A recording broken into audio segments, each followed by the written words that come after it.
বিসমিল্লাহির রহমানির রহিম। সুপ্রিয় শিক্ষার্থীবৃন্দ, যারা এইচএসসি পরীক্ষায় অংশগ্রহণ করতে যাচ্ছ 2022 সালে, আজকের ভিডিওটা কেবলমাত্র শুধুমাত্র তাদের জন্যই। those who are going to appear HSC examination in 2022, আজকের ভিডিওটা খুবই স্পেশাল হতে যাচ্ছে বিকজ যারা 2022 সালে এইচএসসি পরীক্ষা দিতে যাচ্ছ তাদের জন্য আজকের এই ভিডিওটা। ইংরেজি প্রথম পত্র এবং দ্বিতীয় পত্রে করোনা প্যান্ডামিকের কারণে সিলেবাসটাকে রিভাইজ করা হয়েছে, সংক্ষিপ্ত করা হয়েছে। অর্থাৎ আগে যে সিলেবাসটি ছিল সেটিকে শর্ট করে কমিয়ে 2022 সালের পরীক্ষার্থীদের জন্য উপযোগী করা হয়েছে। এখানে পূর্বের সিলেবাসের চেয়ে কিছু বিষয় এখানে বাদ দেওয়া হয়েছে, সেই বিষয়টি আজকে তোমাদের সামনে তুলে ধরতে যাচ্ছি। সে কারণে যারা 2022 সালে পরীক্ষা দিবে তাদের জন্য আজকের ভিডিওটা খুবই ইম্পর্টেন্ট, খুবই গুরুত্বপূর্ণ হতে চলছে। আশা করি 2022 সালে যারা পরীক্ষা দেবে তারা এই ভিডিওটা দেখে উপকৃত হবে।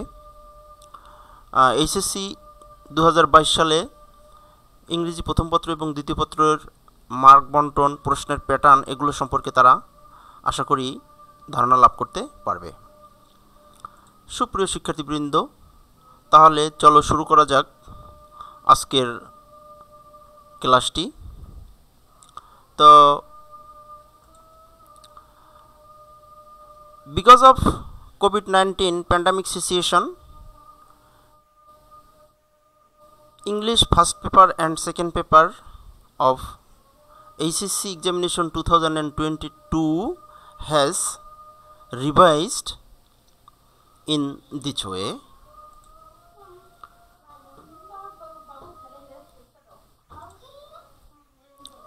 শিক্ষার্থীবৃন্দ, তো তোমরা এখানে লক্ষ্য করবে revised syllabus for HSC examination 2022 due to covid pandemic. তো এই করোনা মহামারীর কারণে 2022 সালে যারা পরীক্ষা দিবে তাদের এই সিলেবাসটাকে শর্ট করা হয়েছে এই অনুপাতে, এই স্টাইলে। সেটা হলো ইংরেজি প্রথম পত্রের 100 মার্ক। এই 100 মার্কের মধ্যে এখানে যে তোমাদের ইংলিশ ফর টুডে বইটি রয়েছে সেই বইটি থেকে যে সমস্ত ইউনিট এবং লেসনগুলো অন্তর্ভুক্ত করা হয়েছে, ইনক্লুড করা হয়েছে, সেগুলো এখানে আমি তুলে ধরছি। যেমন ইউনিট 1 থেকে আছে, ইউনিট 1-এ যেই চ্যাপ্টারটা সেটা হলো people and institutions making history. এখান থেকে আছে লেসন 1, লেসন 2, লেসন 3, এই 3টা লেসন আছে। লেসন 1-এ the unforgettable history, lesson 2 Nelson Mandela from apartheid fighter to president, lesson 3 two women, এই 3টা লেসন ইউনিট 1 থেকে। এরপরে আসি লেসন 2 বাদ, অর্থাৎ এই শর্ট সিলেবাসে লেসন 2টাকে বাদ দেওয়া হয়েছে। এরপর আছে লেসন 3। লেসন 3 থেকেও 3টা লেসন, ইউনিট 3 থেকেও 3টা lesson. Lesson 1 what is dream, lesson 2 dream poem, lesson 3 I have a dream. অর্থাৎ ইউনিট 3 থেকে এই 3টা লেসন। ইউনিট 4 যেই চ্যাপ্টারটা রয়েছে হিউম্যান রিলেশনশিপ, সেখান থেকেও 3টা lesson. Lesson 1 ইটিকেট and manners, lesson 2 love and friendship, lesson 3 photograph. এই হচ্ছে ইউনিট 4 থেকে 3টা লেসন। ইউনিট 5 বাদ যাচ্ছে, ইউনিট 6 থেকে রয়েছে lesson 1, lesson 2, lesson 3, lesson 4, lesson 5। অর্থাৎ ইউনিট 6 থেকে অনেকগুলো লেসন রয়েছে। লেসন 1-এ রয়েছে storm and stress adolescence, lesson 2-তে রয়েছে adolescence and some problems in Bangladesh, lesson 3-তে রয়েছে why does a child hate school, আর ইউনিট 4-এ রয়েছে স্টোরি অফ শিল্পী, লেসন 4-এ রয়েছে স্টোরি অফ শিল্পী, এবং লেসন 5-এ রয়েছে amazing children and teens who have change the world. সুপ্রিয় শিক্ষার্থী বন্ধুরা, তোমরা আমার এই লেকচারের সাথে তোমাদের ফার্স্ট পেপারের ইংলিশ ফর টুডে এই বইটির যে সূচি রয়েছে, ইন্ডেক্স রয়েছে, সেখান থেকে তোমরা মিলিয়ে নিতে পারো। তাহলে তোমাদের জন্য এটা খুবই উপকারী, তোমাদের জন্য এটা খুবই তাহলে ভালো হবে আর কি। এরপরে ইউনিট 7 বাদ দেওয়া হয়েছে। এরপর আছে ইউনিট 8। ইউনিট 8-এ আছে হিউম্যান রাইট। এখানে হিউম্যান রাইট থেকে 5টা লেসন রয়েছে। ইউনিট 8-এর যে ইউনিট 8 এখানের যে বিষয়টা হিউম্যান রাইট, এই ইউনিট 8-এ মোট 5টা লেসন আছে। Lesson 1, are you aware of this rights, lesson 2, are we aware of this rights, lesson 3, rights to health and education, lesson 4, Amerigo a street child, lesson 5, human right. তার মানে unit 8 থেকে এই 5টা lesson. এরপর আছে unit 9। Unit 9 থেকেও অনুরূপ 3টা লেসন আছে। প্রথম লেসন হলো what is diaspora, lesson 2, Bangladesh in east London, Bangla town in east London, lesson 3, বাংলাদেশিস in Italy. এই 3টা লেসন হচ্ছে ইউনিট 9 থেকে। এরপরে ইউনিট 10 বাদ দেওয়া হয়েছে। ইউনিট 11। ইউনিট 11-এ যে চ্যাপ্টারটি রয়েছে ট্যুরস অ্যান্ড ট্রাভেলস, এখান থেকে হচ্ছে 4টা lesson. Lesson 1, travelling to village in Bangladesh, lesson 2, arriving the orient, lesson 3, imaginary travel, lesson 4, the wonders of Bilet. এরপরে রয়েছে ইউনিট 12। ইউনিট 12-এ রয়েছে এনভায়রনমেন্ট অ্যান্ড নেচার। এখানে 5টা লেসন রয়েছে। এখান থেকেও লেসন 1, ওয়াটার এভরিহোয়ার, এটা একটা। দ্বিতীয়টা হচ্ছে লেসন 2টা হচ্ছে দ্য হাকালুকি হাওর, লেসন 3 হচ্ছে the giant panda, lesson 4, threat to tigers mangrove, আর লেসন 5, কুয়াকাটা। এই 5টা লেসন ইউনিট 12 থেকে। ইউনিট 13, ফুড অ্যাডাল্টারেশন, ইউনিট 13-এ। এখান থেকে যে লেসনগুলো রয়েছে তার মধ্যে প্রথম যে লেসনটা রয়েছে সেটা হলো food adulteration reaches new height, একটা।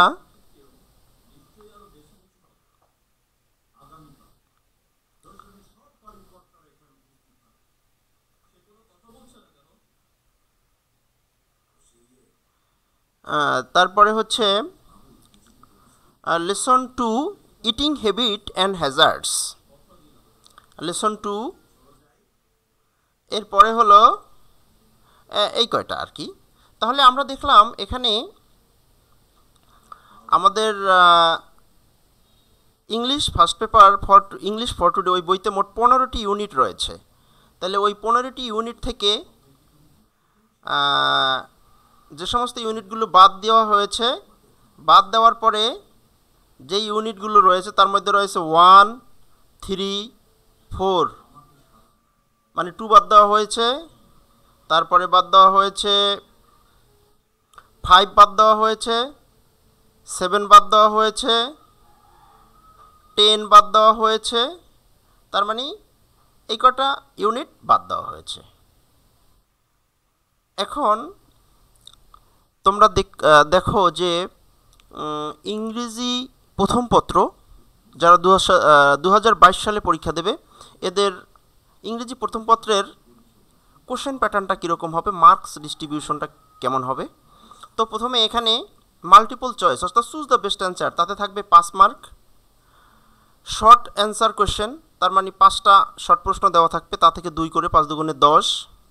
এরপরে থাকবে এরপরে আরেকটা টেবিল, প্রথম যেই প্যাসেজটা দেওয়া থাকবে এটা থেকে হইলো এই 15 মার্ক। এরপরে আবার একটা প্যাসেজ দেওয়া থাকবে, অর্থাৎ প্রথম প্যাসেজ থেকে 15, choose the best answer and short question.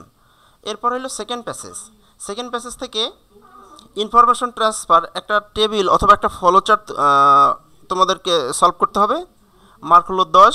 এরপরে ওই প্যাসেজটা থেকেই তোমাদেরকে একটা সামারি লিখতে হবে, তাতে মার্ক হলো 10। এরপরে আর একটা প্যাসেজ দেওয়া থাকবে, ওই প্যাসেজ থেকে একটা আনসিন প্যাসেজ আর কি, একটা প্যাসেজ দেওয়া থাকবে, আনসিন না, ওই প্যাসেজটা থেকে তোমাদেরকে 2টা শূন্যস্থান লিখতে হবে, একটা হচ্ছে উইথ ক্লুজ, একটা হলো উইদাউট ক্লুজ। তাহলে উইথ ক্লুজে মার্ক হলো 5, উইদাউট ক্লুজে মার্ক হলো 10। এরপরে একটা রিয়ারেন্স লিখতে হবে, তাহলে এতে এই মোট 60 মার্কস। এরপরে আছে রাইটিং পার্ট। তো এই রাইটিং পার্টে 3টা টপিকস রয়েছে, 3টা বিষয় রয়েছে।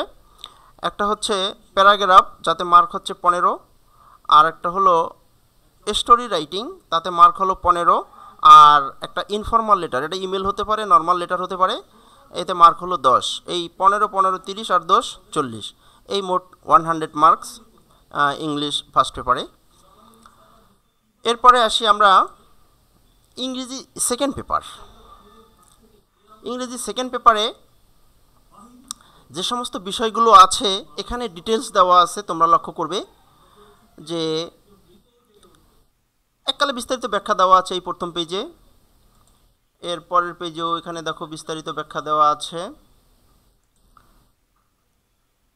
এরপরে এখন আমি তোমাদেরকে দেখাচ্ছি ইংরেজি দ্বিতীয় পত্রে আগের সিলেবাসে 60 মার্ক ছিল, এখনও 60 মার্কই আছে। তবে আগের সিলেবাসে গ্রামারের আইটেম ছিল 12টি, আর এখন গ্রামারের আইটেম হচ্ছে 9টি। তার মানে 3টি গ্রামাটিক্যাল আইটেমস বাদ দেওয়া হয়েছে, 3টি গ্রামাটিক্যাল আইটেম বাদ দেওয়া হয়েছে। একটি আমি সংক্ষেপে বলছি, একটি হচ্ছে আর্টিকেল, দ্বিতীয়টি হচ্ছে চেঞ্জিং সেন্টেন্স, আর তৃতীয়টি হচ্ছে প্রোনাউন রেফারেন্সিং। তোমরা লিখে রাখতে পারো। অর্থাৎ পূর্বেকার গ্রামাটিক্যাল আইটেম 12টি ছিল, সেখান থেকে কমিয়ে এখন করা হয়েছে 9টি। তার মানে 3টি বাদ দেওয়া হয়েছে। একটা হচ্ছে আর্টিকেল, আরেকটা হচ্ছে প্রোনাউন রেফারেন্সিং, আরেকটা হলো চেঞ্জিং সেন্টেন্স। এই 3টা গ্রামাটিক্যাল আইটেম বাদ দেওয়া হয়েছে। এই 3টা বাদ দিলে থাকে 9টা, এখানে এই 9টা দেওয়া আছে। যেমন কি ইউজ অফ প্রিপোজিশন, তারপরে ইউজ অফ সুইটেবল ফ্রেজ, তারপর completing sentence, right form of verb, narration, modifier, sentence connector, synonym antonym, punctuation, এই 9টা। Preposition, use of suitable phrase, completing sentence, right form of verb, narration, modifiers, sentence connector, synonym antonym and punctuation, এই 11টা item আছে। তো ওই 60 মার্কেই বিভিন্নভাবে কায়দা কানুন করে, কোনোটায় 10, কোনোটায় 7, এরকম বাড়িয়ে বাড়িয়ে ওই 60 মার্ককে এই 9টা আইটেম দ্বারা ভাগ করে ওইভাবে করা হয়েছে।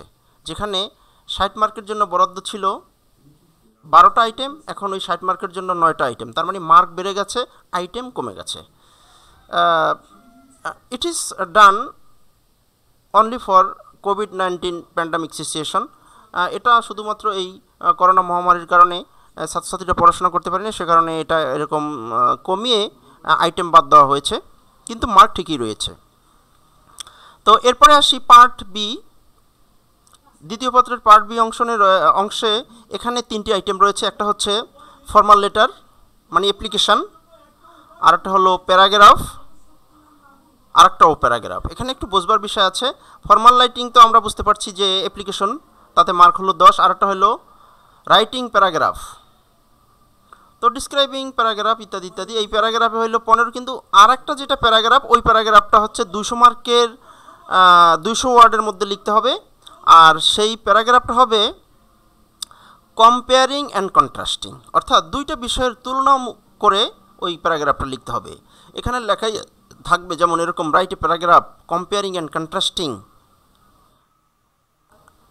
এ আইটেম, মানে একটা বিষয়ের উপরে দুইটা বিষয়ের মধ্যে কম্পেয়ার করে কন্ট্রাস্ট করে ওই প্যারাগ্রাফটা লিখতে হবে। যেমন উদাহরণ হিসেবে বলা যায়, যেমন ভিলেজ অ্যান্ড টাউন একটা টপিকস হতে পারে, যে campus class system and digital class system, এরকম দুইটার মধ্যে তুলনা করে এই প্যারাগ্রাফটা লিখতে হবে। এতে মার্ক হলো 15, আর নর্মাল একটা প্যারাগ্রাফ লিখতে হবে, তাতেও 15, এই 30, আর একটা অ্যাপ্লিকেশন এতে 10, মোট 40, এই 100 মার্ক। এভাবেই তোমাদেরকে এই যারা 2022 সালে এইচএসসি পরীক্ষায় অংশগ্রহণ করতে যাচ্ছ, তোমরা এভাবে তোমাদেরকে এই প্রশ্নের প্যাটার্ন মেনে 2022 সালে পরীক্ষায় অংশগ্রহণ করতে হবে। আশা করি তোমরা এই ভিডিওটি দেখার মাধ্যমে ইংরেজি 200 মার্কের প্রশ্নের প্যাটার্ন, সিলেবাস, কারিকুলাম, কি কি বাদ দেওয়া হয়েছে, কি কি অন্তর্ভুক্ত আছে, এগুলো সম্পর্কে সম্যক ধারণা লাভ করতে পারবে। আজকের ভিডিওটি দেখার জন্য সবাইকে অসংখ্য ধন্যবাদ। Thanks to all. আল্লাহ হাফেজ, সবাই ভালো থাকবে। আবার সামনের কোনো ভিডিওতে তোমাদের সাথে আবার দেখা হবে। আল্লাহ হাফেজ।